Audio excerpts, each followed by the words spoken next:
Franklin Delano Roosevelt, from Wikipedia, the free encyclopedia at en.wikipedia.org. Franklin Delano Roosevelt, also known by his initials FDR, was the 32nd President of the United States and a central figure in world events during the mid-20th century, leading the United States during a time of worldwide economic crisis and world war. The only American president elected to more than 2 terms, he facilitated a durable coalition that realigned American politics for decades.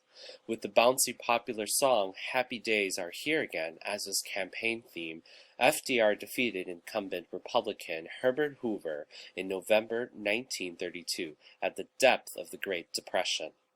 FDR's persistent optimism and activism contributed to a renewal of the national spirit, reflecting his victory over paralytic illness to become the longest-serving president in U.S. history.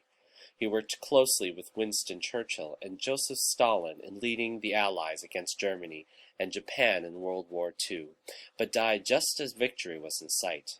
In his first 100 days in office, which began March 4, 1933, Roosevelt spearheaded major legislation and issued a profusion of executive orders that instituted the New Deal, a variety of programs designed to produce relief, government jobs for the unemployed, recovery, economic growth, and reform through regulation of Wall Street, banks, and transportation.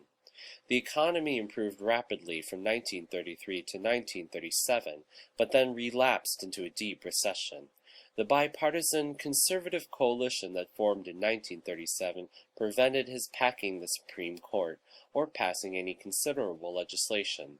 It abolished many of the relief programs when unemployment diminished during World War II. Most of the regulations on business were ended about 1975 to 85, except for the regulation of Wall Street by the Securities and Exchange Commission, which still exists. Along with several smaller programs, major surviving programs include the Federal Deposit Insurance Corporation, which was created in 1933, and Social Security, which Congress passed in 1935. As World War II loomed after 1938, with the Japanese invasion of China and the aggressions of Nazi Germany, FDR gave strong diplomatic and financial support to China and Britain, while remaining officially neutral. His goal was to make America the arsenal of democracy, which would supply munitions to the Allies. In March 1941, Roosevelt, with congressional approval, provided Lend-Lease aid to the countries fighting against Nazi Germany with Britain. With very strong national support, he made war on Japan and Germany after the Japanese attack on Pearl Harbor on December 7, 1941, calling it a date which will live in infamy. He supervised the mobilization of the U.S. economy to support the Allied war effort.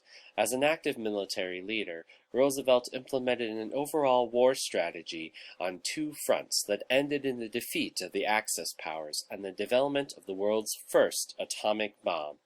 In 1942, Roosevelt ordered the Army to inter 100,000 Japanese-American civilians in camps in the inland West, away from the Pacific coast.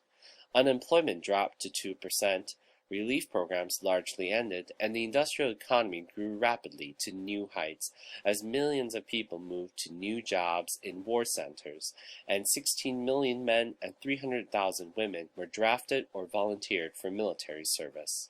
Roosevelt dominated the American political scene not only during the 12 years of his presidency, but for decades after.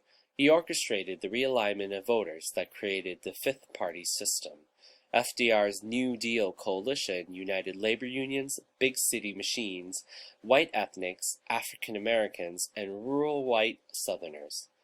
Roosevelt's diplomatic impact also resonated on the world stage long after his death, with the United Nations and Bretton Woods as examples of his administration's wide-ranging impact.